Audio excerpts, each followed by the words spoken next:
Olha, PC, eu acho que a gente teve dois grandes momentos na indústria, né? O primeiro foi o AGDG, que foi o antes do genérico e depois do genérico. Eu acho que antes, quando não se tinha tantas informações, nem relatórios individualizados, não tinha genérico, os resultados eram muito coletivos, né? Você está ouvindo o Vioral, o podcast da indústria farmacêutica. Não esqueça de se conectar no Instagram, @Vioral, ou então com o nosso host, @Paulo Crepaldi, o PC. Novos episódios todos os dias 5 e 20 do mês, em todas as plataformas de podcast. Fique agora com a 4ª temporada do Vioral. Olá, ouvintes do Vioral, sejam bem-vindos. Hoje eu tô muito feliz, porque eu tô trazendo aqui uma pessoa que eu queria trazer faz tempo. Sempre, quando eu converso com meus amigos da indústria farmacêutica, todo mundo fala, leva esse cara no Vioral. Paulo, você não vai se arrepender. Então, eu vou deixar pra vocês me falarem isso. Ouçam só, eu tô aqui com o Valdir Homsi, que é como ele me ensinou, é isso? Homsi, né? Tá certo. Homsi. Ele falou que foi assim que a mãe dele ensinou, então eu vou chamar também assim o Valdir. Valdir, seja bem-vindo. Pô, PC, super prazer aqui participar do Vioral, né? Que eu já sou fã, acompanho já há algum tempo, eu vejo pessoas que eu trabalhei, que eu conheço sendo entrevistadas e também algumas pessoas que eu já admiro, que são referências no mercado, né? E sempre aprendi muito com essas pessoas, só que algumas eu não vejo há um tempo. Você me permitiu continuar aprendendo com elas nas suas entrevistas. Então, parabéns pelo programa. Eu queria só destacar, né, que as opiniões do nosso bate-papo aqui refletem só minha opinião pessoal, né? E não da empresa que eu trabalho, e que essas opiniões minhas acabam sendo um reflexo dos 25 anos de experiência, benchmark com colegas. É um compilado de tudo, não de um local específico que eu trabalhei, mas sim um compilado de experiências. É isso aí. Ô, Valdir, assim, você não se importa? Cara, quantos anos você tem? 50. 50 anos. Qual que é o teu cargo hoje? Hoje eu sou consultor de imunobiológicos, consultor 3 na Amgen. Olha só, consultor, 50 anos, fui conversar com seus ex-colegas, fui conversar com colegas que a gente tem em comum, seus superiores, e assim, todo mundo super te elogia. Você, nessa idade, já deve ter passado por diversas coisas e é o que eu quero conversar. Mas eu acho que o mais interessante, Valdir, é que você passou por diversas gerações. A gente sempre tá falando dos baby boomers, da geração X, da geração millennial, da nova geração Z. Com 50 anos de idade, dá pra falar que você já conviveu com todas essas gerações em todas as posições hierárquicas, né, Valdir? Com certeza. E aprendo muito com todas, né? É um eterno aprendizado, né? Trago coisas do passado e aprendo com essa geração nova também, e vamos nos reciclando com isso e tentando se manter vivo no mercado, né? Exato, e é isso que eu queria falar com você. Como é que você fez, ou o que você faz de diferente para se manter vivo, Valdir, com 50 anos de idade? Porque a gente vê que muita gente fala que é difícil, chega uma certa idade, é difícil se manter no mercado, as novas gerações estão chegando, estão se aproximando, estão conquistando o seu espaço. Cara, o que você tá fazendo, Valdir? Bom, PC, ultimamente, para manter vivo, o que eu faço mais é estar em casa, né? Isolado, com a ajuda da empresa. E brincadeiras à parte, PC, eu comecei em 1994. E eu sempre trago comigo uma frase que eu aprendi lá atrás, que é ser brilhante no básico. E, basicamente, é que se você sabe o que tem que fazer e sabe como fazer, então pegue e faça. Não espere que alguém te cobre por isso.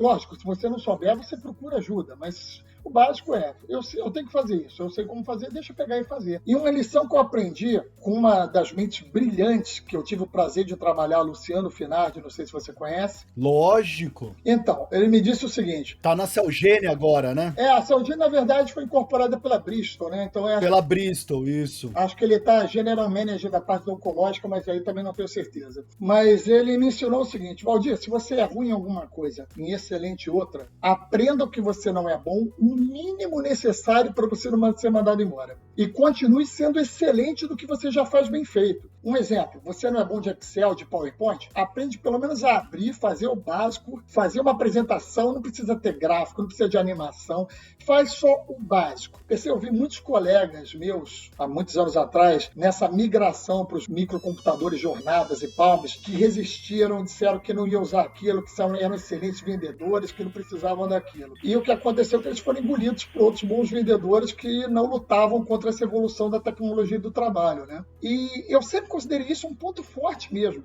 Muito do que eu sou hoje, o PC, se deveu justamente a essas trocas de gestores. Eu cheguei uma vez em 3 anos ter 3 gestores diferentes. Com um que veio de treinamento, com os coaches dele, me fizeram evoluir nesse quesito, me colocando para fazer apresentações para a equipe. Tive um outro que veio de produtividade, de SFE, que me desenvolveu muito em análise de dados. Outra que veio do B2B, me fez enxergar a importância do trabalho no PDV. Eu tive também outras experiências profissionais com pessoas que você conhece bem, como Emir Moreira, né? Onde com ele eu aprendi a arte de gestão de pessoas, cara. Ele é um dos melhores do mercado com isso, porque ele tem competências tanto na parte técnica quanto de pessoas. Eu já vi muitos gestores muito bons na parte técnica, outros muito bons com pessoas, e o Emir consegue reunir esses dois. O Marcos Marsula, que é um exemplo para mim, que acho que ninguém valoriza e motiva mais equipes do que ele. Então, cara, eu agradeço tudo que eu sou hoje, a ter tido toda essa gama de experiências diversas com meus muitos gestores e colegas que eu tive o prazer de trabalhar. Uhum. Olha, e são 2 grandes amigos meus, o Emir e o Marsula. Um abraço, Emir e Marsula.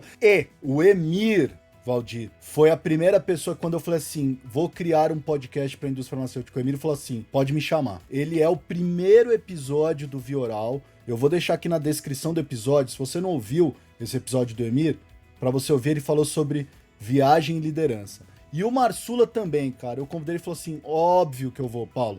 Também tem um episódio com o Marsula aqui que ele fala sobre pessoas, né? Então, assim, são 2 episódios que vale a pena ouvir. 2 grandes pessoas, não só como executivos, mas como pessoas mesmo, né, Valdir? Olha, Valdir, já que você tá falando de vida real, vou puxar aqui uma coisa bem pessoal sua, fica à vontade para responder, mas você teve já na tua vida profissional um cargo maior do que você tem hoje. Você já foi gestor, né, Valdir? Sim. Eu quero ouvir de você como foi essa experiência de ser demitido, empreender e depois retornar ao mercado próximo dos seus 50 anos de idade. Realmente, PC, isso aconteceu no auge da minha carreira. Eu tinha até ganho uma premiação por um projeto que foi criado por mim, implementado a nível Brasil, mas numa reestruturação precisei definir um novo rumo para minha vida, né? Aí eu resolvi apostar. Eu falei, deixa eu tentar ser dono do meu próprio negócio. Comecei a analisar o que poderia ser feito nos idos ali de 2011, 2012. A gente tinha mais celular que gente no Brasil, né? 230 milhões de linhas. Então eu falei, tem um grande negócio aí, né? Vamos tentar. Então eu fiz um plano de negócio e abri a Quero Capa, uma loja de acessórios para celulares. No início, cara, era uma febre, economia indo bem, vendas explodindo, tinha recorde de vendas sobre recorde de vendas. Aí você já começa a pensar, vou abrir a segunda, a terceira, a quarta, eu vou virar o rei dos celulares, né? Uhum. Mas, cara, com 2015, a gente já começou a ter um pouquinho do início da crise, 2016, 2017, a gente começou a ter aquela crise no Brasil aumentando e a gente percebe alguma mudança no comportamento do consumidor. Então, da noite pro dia, cara, meus 5 concorrentes passaram a ser 30 no mesmo local. Sem falar que você tem compras da China. Então aí a qualidade cai, vira guerra de preço, aí a cruel lei da oferta e da demanda, né? Aí, por coincidência, cara, acabou que eu fechei a loja e consegui uma oportunidade com 21 dias, que foi um recomeço para mim, né? Terceirizado. Mas você foi buscar ou te chamaram? Cara, quando eu saí, eu falei, o que eu vou fazer? Eu falei, deixa eu pegar todo o meu background, deixa eu ver se eu ainda tenho espaço no mercado. Aí comecei a mandar currículos e conversar com colegas. E que tem um histórico do meu background profissional, né? E, cara, consegui uma oportunidade que não foi o porta da frente. Foi uma oportunidade. Consegui terceirizado para trabalhar num projeto de começo, meio e fim, durar 11 meses apenas. Tá? Então, terceirizado.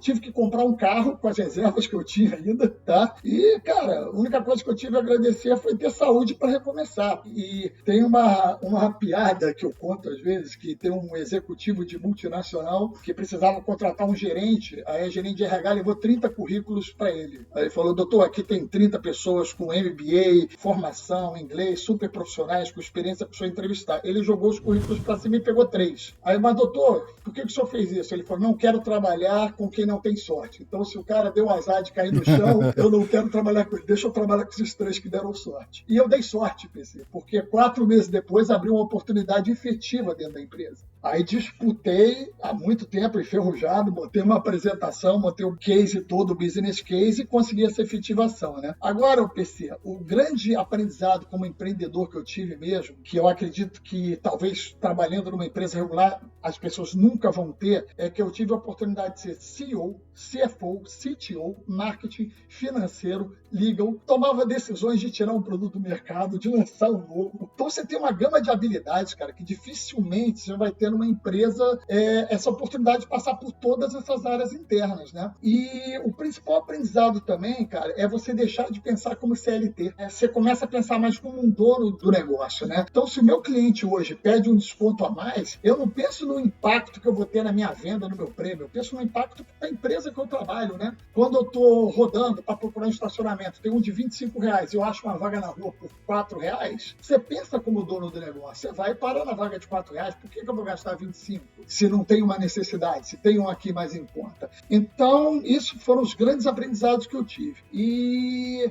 cara, o problema que eu tenho visto também, cara, é que eu vejo muitas ações de inclusão social que são fantásticas hoje em dia e que tem que continuar mesmo, porque você olha para a força de venda, você não vê tantos negros, você não vê tantas pessoas com orientação sexual diferente, isso tem que continuar. Só que às vezes eu acho que esquecem de incluir nessas ações os profissionais maduros acima de 50 anos. Eu vejo hoje, cara, excelentes profissionais nessa faixa, amigos meus, com poucas chances no mercado apenas por causa da idade. Ou seja, não são nem considerados para entrevista. Então, acho que as empresas deviam olhar um pouquinho mais para isso.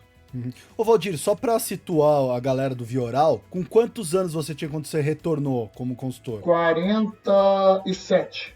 Pô, 47 anos, então, ou seja, já tá naquela idade preocupante mesmo do estereótipo, né? Eu acho que o grande problema é esse estereótipo que essa idade é cabeça dura, não vai pegar a tecnologia direito. Porque assim, Valdir, eu tava dando uma olhada, você, pela tua idade, você é o que a gente chama da geração X. A geração X é uma geração uma antes da Millennium, que é a minha, que nasceu da década de 80 pra frente. Que é a geração que nasceu analógica e teve a oportunidade de o digital entrar durante a adolescência. Você não. Você nasceu no analógico, viveu grande parte da sua vida do analógico e foi ter contato com o digital no trabalho, né? Então, assim, o que eu não entendo é por que se criou esse estereótipo de lutar contra a evolução da tecnologia se a tua geração foi a geração provavelmente que mais sofreu esse impacto, porque passou a maior parte da vida no analógico, né, Valdir? É uma grande verdade. Eu não sou tão analógico assim. Eu tenho 4 Alexas em casa há quase 2 anos. Eu acendo luz, acendo abajur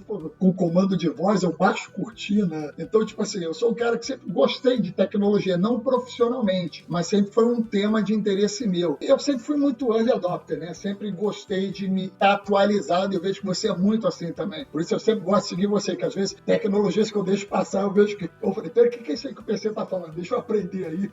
Porque você também é um cara bem à frente do tempo, que eu sempre gostei muito disso. Uhum.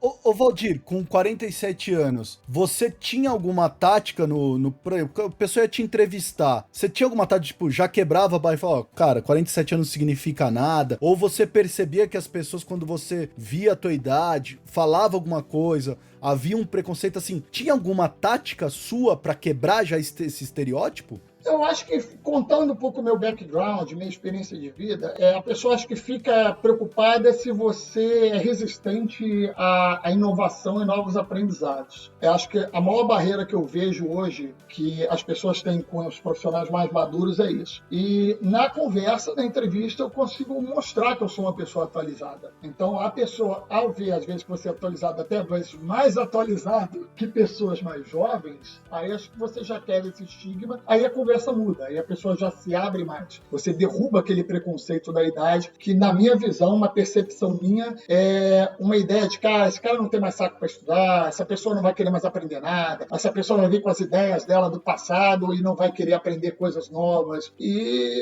às vezes é um conceito que é errado. Você chamar o profissional e conversar com ele.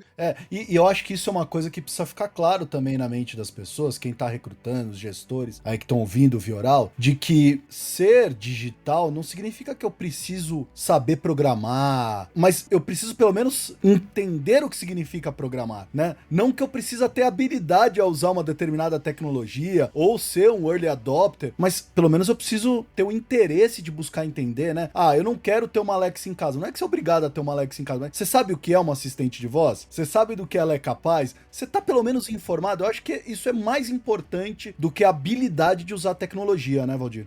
Você está coberto de razão. Volta ao que o Luciano Finardi falou, né? Continua sendo muito bom no que você é e aquilo que você não é bom, aprende o mínimo necessário para você não ser mandado embora. Se exigem que você mande um e-mail apenas, você não precisa botar gráficos no e-mail nem nada. Você precisa abrir, endereçar um e-mail, saber o que é cópia, o que é com cópia, o que não é, marcar a pessoa, apenas o básico. E você consegue exercer seu trabalho bem feito e continue sendo um excelente vendedor que você é, que é isso que vai te manter no mercado.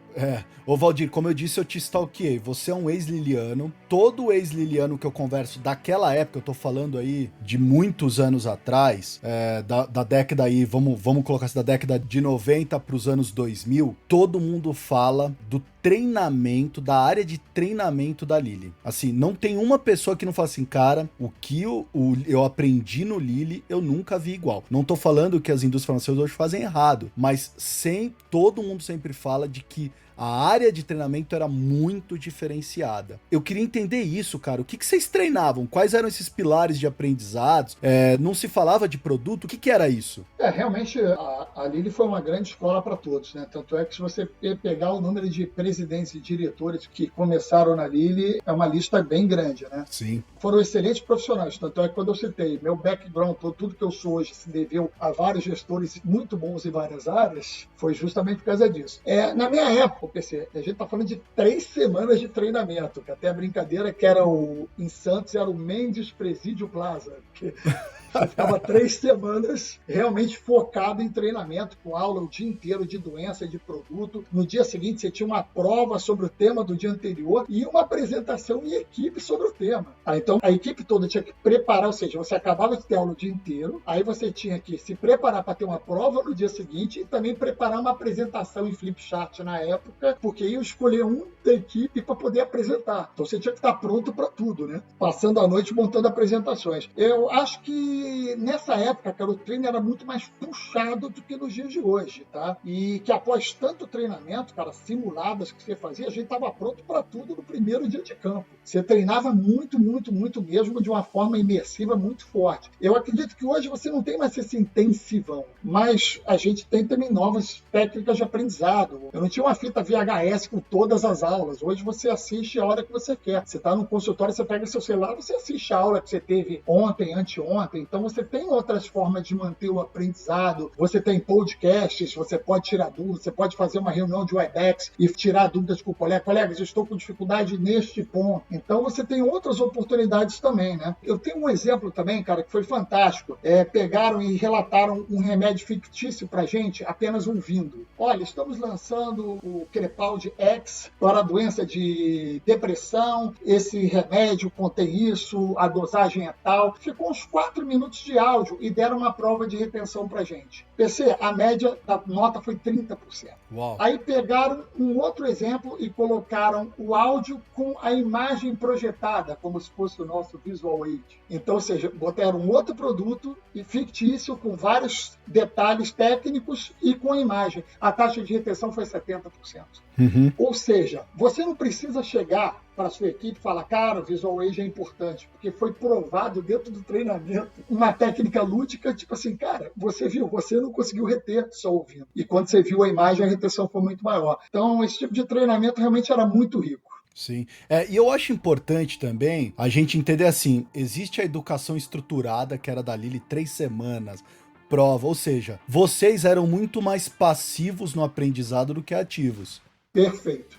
Hoje, é o que você falou, ele exige hoje, e não tô falando só na indústria farmacêutica, mas a exigência de um profissional hoje é que ele seja ativo, que ele não fique só aguardando a educação estruturada, mas que ele vá buscar o conhecimento. E você disse que esse é um dos seus diferenciais, né, Valdir? Pois é, PC, vou te falar até uma coisa que eu vejo. Essa geração nova tem jovens talentos brilhantes. Eu conheço pessoas jovens que falam, nossa, eu queria ter metade da inteligência dessa pessoa. Mas, ao mesmo tempo, PC, às vezes eu vejo uma geração também que, em parte, é preguiçosa. Na minha época, PC, para aprender Excel, ou até mesmo o Access, que eu tive que aprender quando eu fui trabalhar em produtividade internamente, eu tive que comprar um livro, ler ele inteiro e tive que fazer um curso de uma semana. Senão você não aprendia, cara. Uhum. E hoje você tem um problema no Excel, PC, você vê um vídeo no YouTube, em 3 minutos você resolve o seu problema.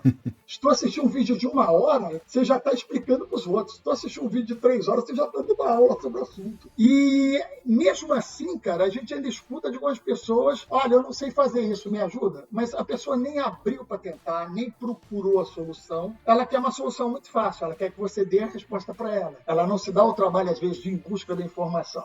Eu acho que, não é sendo saudosista, cara, mas acho que esse grande lance da sobrevivência me lembra também um treinamento que eu tive para diabetes. Na diabetes, você nunca tira a medicação, você só inclui a mais. Então é a mesma coisa com o aprendizado, né? Eu pego o meu aprendizado que eu aprendi anos atrás e vou adicionando com essas mudanças e novas técnicas, novos aprendizados e descobertas. Hoje eu escuto um podcast enquanto eu estou aguardando no trabalho, enquanto eu estou no carro, assisto uma aula, tiro dúvidas. Você tem um WhatsApp que você tira uma dúvida diretamente com o gerente médico. Você tem um médico líder de opinião que você pode trocar uma ideia. Então é pegar tudo que a gente aprendeu no passado realmente, né, e incorporar. Não sei se você concorda, mas eu vejo a geração dividida entre grandes talentos e também algumas pessoas um pouco preguiçosas, mesmo tendo informação na ponta do dedo. Sim. É que tem uma coisa, né, que eu gosto de falar do comportamento humano. A comunicação virtual influenciou a presencial. Então, no virtual, como que a gente lida? A gente gosta muito dos headlines, né? Então, o cara lê aquele headline, lê lá um subtítulo e pronto. E eu me coloco nisso também, né? E às vezes eu me dou por satisfeito. Pô, li o headline, li o subtítulo. Ou seja, eu fiquei no superficial. E aí, eu me lembro muito do Herbert Simon, que dizia o seguinte: a riqueza de informação cria a pobreza de atenção, né? A gente foi aprendendo com isso. Deixa eu perguntar agora, olha, olhando pra câmera da verdade, Valdir, pras lentes da verdade, cara, mudou alguma coisa na força de vendas do dia 1 que você começou pra hoje? Olha, PC, eu acho que a gente teve 2 grandes momentos na indústria, né? O primeiro foi o AG-DG, que foi o antes do genérico e depois do genérico. Eu acho que antes, quando não se tinha tantas informações, nem relatórios individualizados, não tinha genérico, os resultados eram muito coletivos, né? Isso ajudava até a mascarar muitos profissionais incompetentes ou até que não trabalhavam. Só que com a chegada dos relatórios de demanda mais preciso, programa de suporte ao paciente, aumento de captação de prescrição médica, além da grande concorrência do genérico, a gente já remédio antes de produto que vendia sozinho. Então, tipo assim, com essas novas ferramentas, a gente teve o primeiro choque e a divisão de quem é de verdade e de quem é de mentira. Também o segundo ponto é o antes do compliance e depois do compliance, né? Que foi também um grande divisor de águas que veio para somar, acredito eu. A gente precisava disso. Eu acho que a questão do compliance ela veio para regular nosso mercado, cara, estabelecer novos padrões de relacionamento com o nosso cliente. E com certeza foram muito benéficos. Eu me lembro, não sei se você chegou a ver isso, cara, teve um escândalo no exterior de um congresso numa estação de esqui e imagens no jornal de médicos esquiando. Cara, como é que você explica uma situação vergonhosa dessa? Que não deveria nem ter acontecido. Então, eu acho que realmente existia um exagero de algumas empresas e por não ter justamente essas regras estabelecidas. Eu acho que graças ao compliance hoje, esse tipo de situação não acontece mais, ainda bem. E a prova que ele veio para nos ajudar e garantir que a nossa relação com o nosso cliente seja mais ética, né? Assegurando que o que a gente está fazendo é certo. E outra diferença também, cara, que eu vejo do dia 1 é o digital que você falou, né? A migração do VisualWave para o iPad, os milhares de brindes que tinham. O New York Times fez uma seleção de perguntas para fazer para celebridades e eu tô pegando algumas dessas perguntas para fazer para vocês, celebridades da indústria farmacêutica, tá? Eu selecionei 2 para você e eu quero entender um pouquinho mais. Primeira pergunta: qual o momento desse último ano que você jamais vai esquecer? Ô, PC, infelizmente teve um falecimento por Covid de um dos 3 melhores profissionais representantes da indústria farmacêutica que eu tive a oportunidade de trabalhar, o Ivo Nunes. Cara, além de um grande amigo que a gente perdeu para Covid aos 54 anos, e assim como outro grande profissional que foi o Túlio, então espero que eles estejam em paz, se divertindo onde quer que estejam, mas pensando assim, um momento marcante que não dá para esquecer foi esse. E na questão profissional, cara, eu acho que não seria um momento específico, mas eu acho que foi vários pequenos momentos de incerteza sobre o futuro. Pô, a gente vai voltar para o campo? Não vai? Como é que está a saúde financeira da empresa, cara? Será que ela aguenta ficar esse tempo todo com uma queda de vendas porque os pacientes não estão indo se tratar? Como é que está a saúde financeira da minha empresa? O que a gente vai fazer amanhã? Então eram perguntas que eram novidades, cara, do chão de fábrica até a presidência. Ninguém sabia o que fazer e tivemos que descobrir, né? E com relação a esse quesito também não tenho do que reclamar. Tivemos todo o suporte psicológico, financeiro da empresa, foi exemplar, né? Que acabou trazendo segurança em tempos de segurança, né? Mas foi um momento de momentos de muita incerteza, né, cara? Que ninguém sabia o que ia acontecer. Você escutou que ia parar por 2 semanas, e 2 semanas estão virando 1 ano e meio. Então, realmente, estamos vivendo a história, né, OPC? Verdade. Segunda pergunta, se você soubesse que estaríamos isolados por tanto tempo, o que teria feito diferente? PC, acho que profissionalmente eu sempre dei muito valor ao cadastro médico perfeito. Uhum. Eu acho que ele é a base de tudo, né? E eu aprendi isso muito. Então, o cadastro médico é um bem muito valioso que a empresa tem. E eu sempre cuidei muito carinho da minha. E essa pandemia escancarou ainda mais essa importância de ter todas as informações do seu cliente o quanto antes. Só que eu assumi o setor novo em fevereiro, cara. Então, eu tive 1 mês apenas no campo do novo setor, que eu acabei indo visitar os principais médicos e tal, para conhecer e tal, mas eu acho que eu devia ter focado 100% do meu tempo rodando esses consultórios e pegando todas as informações possíveis, celular, e-mail, telefone, horário, porque isso fez muita falta, cara, quando a gente estava isolado e acabou dificultando esse primeiro contato com o médico, né? Na vida pessoal, cara, acho que morando em Copacabana, alguns metros da praia aqui, já perdi muitos belos dias de sol, PC, que eu podia ter aproveitado mais, mas sabe aquele dia que você fala, pô, cara, hoje eu não quero fazer nada, quero ficar trancado em casa. Se eu soubesse que ia ficar trancado obrigatoriamente nesse tempo todo, cara, eu tinha aproveitado mais esses tempos livres de sol, ao ar livre, mais exercícios físicos, que eu pretendo voltar assim que estivermos todos vacinados e seguros. Uhum. Valdir, você acha agora, no auge da sua experiência, que o contato remoto veio para ficar?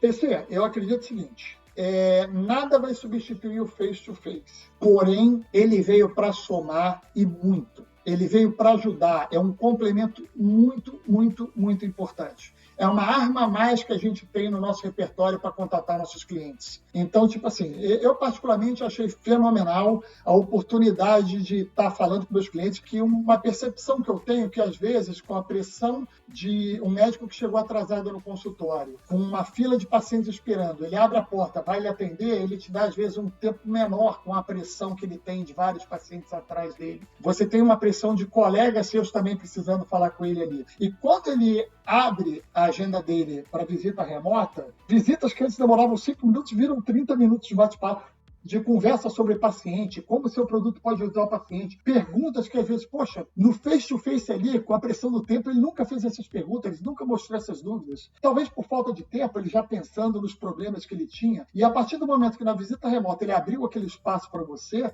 aí é o contrário. A visita que você às vezes combinou que seria 5 minutos, ele abriu um tempo maior para você, virou 10, virou 15, virou 20. Uhum. Então, eu acredito que ajuda bastante você ter acesso em áreas remotas do Brasil, que você precisava fazer uma viagem de 3 horas de carro para visitar 2, 3 clientes. Hoje você pode fazer de 2 meses, de 3 meses e fazer continuidade de trabalho virtualmente. Então, como eu falei no passado, né, estamos agregando essa novidade que veio para nos ajudar ao nosso portfólio de armas para atingir nosso cliente. Assim como o meio marketing, as palestras webinar, que antes você fazia um evento para 100 médicos, hoje você faz para 1.000, 1.200.